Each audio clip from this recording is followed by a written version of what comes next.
अब है downstream processing में पहला स्टेप सेपरेशन ऑफ सेल्स और सॉलिड मटेरियल ब्रॉथ से। तो इसके लिए जो मेथड जनरली प्रिस्क्राइब्ड है उसमें पहला है फोम सेपरेशन, फिर है प्रेसिपिटेशन, फिल्ट्रेशन। और फिल्ट्रेशन में हम यूज़ कर सकते हैं बैच फिल्टर्स, कॉन्टिन्यूस फिल्टर्स।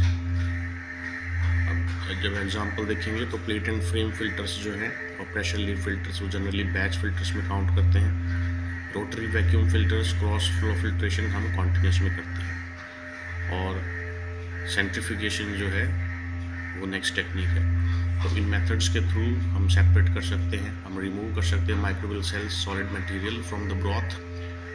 और अकॉर्डिंग टू रिक्वायरमेंट हम अगर प्रोडक्ट इंट्रासेलुलर है तो सेल्स को अपने पास रख सकते हैं, एक्स्ट्रा सेलुलर तो ब्रॉथ को। और कुछ मेथड जैसे हैं, जैसे प्रेसिपिटेशन है, इसमें डायरेक्टली अगर प्रोडक्ट इस तरीके से है कि आप उसको डायरेक्टली प्योरीफाई कर पाए तो प्रेसिपिटेशन से हम कुछ कार्बोहाइड्रेट्स, पॉलीसैकेराइड्स को डायरेक्टली प्योरीफाई भी कर सकते हैं, कंसनट्रेट भी कर सकते हैं। तो जो पहला मेथड है फोम सेपरेशन, इसमें हम फोम जनरेट करते हैं। ब्रॉथ में कुछ ऐसे फोम एजेंट्स भी ऐड किए जा सकते हैं। स्पार्ज करते हैं गैस बॉटम से, और जो एयर बबल्स जब जनरेट होते हैं तो वो अपने साथ कैरी करते हैं माइक्रोबियल सेल्स को और सॉलिड्स को अपने सरफेस पे। ओवरफ्लो को कलेक्ट करेंगे, फोम ब्रेकर जो है उसके हेल्प से हम फोम्स को कोलैप्स कर देते हैं, ब्रेक कर देते हैं, और सेल्स जो रिलीज़ होती है सॉलिड मटेरियल उसको हम कलेक्ट कर लेते हैं। तो फोम सेपरेशन मेथड जो है वो डिपेंड करता है कि differential surface activity of materials. और ये मटेरियल जो होता है ये होल सेल्स भी हो सकते हैं या कोई और सॉलिड मटेरियल भी हो सकता है, अनडिजॉल्व्ड सस्पेंडेड मॉलिक्यूल्स भी हो सकते हैं। तो मटेरियल जो है वो सेलेक्टिवली एड्जॉर्ब होता है, अटैच्ड होता है सरफेस ऑफ द फोम या गैस बबल्स पे जो राइज करता है ऊपर की तरफ। और इसमें हम फोम जनरेशन को इंक्रीज़ करने के लिए हम गैस स्पार्ज कर सकते हैं, और दूसरा कुछ ऐसे एजेंट्स ऐड कर सकते हैं जो फॉर्मिंग को इंक्रीज़ करते हैं।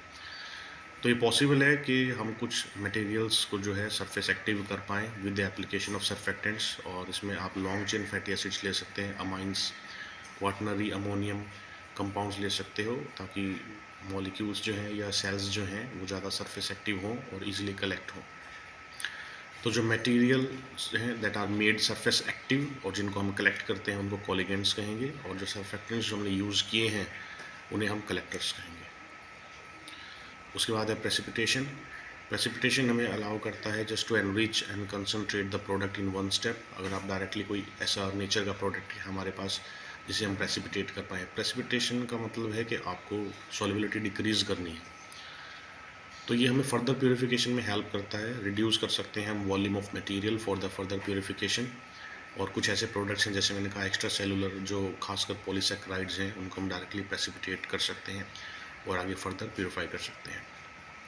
तो प्रेसिपिटेशन आप किन वे में कर सकते हैं? फर्स्ट है एसिड या बेस ऐड करके आप पीएच को चेंज करेंगे with the help of acid और बेस। जब तक चेंज करेंगे जब तक मॉलिक्यूल का कंपाउंड का आइसोइलेक्ट्रिक पॉइंट ना आ जाए जिसे हमें प्रेसिपिटेट करना है।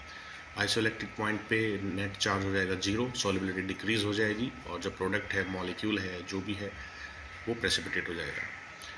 ऐसे ही अगर मान लीजिए आपको प्रोटीन्स हैं, एंजाइम्स अगर आपको प्रेसिपिटेट करने हैं तो आप सॉल्ट्स ले सकते हैं। अमोनियम सल्फेट सबसे ज़्यादा कॉमनली यूज्ड होता है, सोडियम सल्फेट यूज़ कर सकते हैं। अब सॉल्ट जो है वो प्रेसिपिटेट करता है, कैसे करता है? By removing the water from the surface, और एक्सपोज करता है हाइड्रोफोबिक डोमेन्स को, और पर्टिकुलरली प्रोटीन्स के लिए ये यूज़फुल है। वैसे भी जब आप देखते हो कि जब हम प्रोटीन्स प्योरीफाई करते हैं उसमें पहला स्टेप जो होता है, एक्स्ट्रा सेलुलर प्रोटीन्स के केस में पहला स्टेप ही अमोनियम सल्फेट प्रेसिपिटेशन होता है। ऑर्गेनिक सॉल्वेंट यूज़ कर सकते हैं पॉलीसैकेराइड्स के केस में, मिथेनॉल, ब्यूटेनॉल, एसीटोन, बहुत सारे ऐसे हैं जिनकी हेल्प से आप कलर्स को, पिगमेंट्स को भी जब जनरली हम सोल्यूबलाइज करते हैं, लेकिन पॉलीसैकेराइड्स को हम प्रेसिपिटेट कर सकते हैं सॉल्युबिलिटी डिक्रीज करके। नॉन आयनिक पॉलीमर्स यूज़ कर सकते हैं, पॉलीथाइलिन ग्लाइकोल है जैसे, या प्रोटीन बाइंडिंग डाइज यूज़ कर सकते हैं, और कुछ एफिनिटी प्रेसिपिटेंट्स भी हम जो है यूज़ कर सकते हैं। तो ये दो मेथड हैं, फोम सेपरेशन एंड प्रेसिपिटेशन, पहले दो मेथड है। इसके बाद आता है फिल्ट्रेशन और सेंट्रीफ्यूगेशन, वो करेंगे नेक्स्ट में।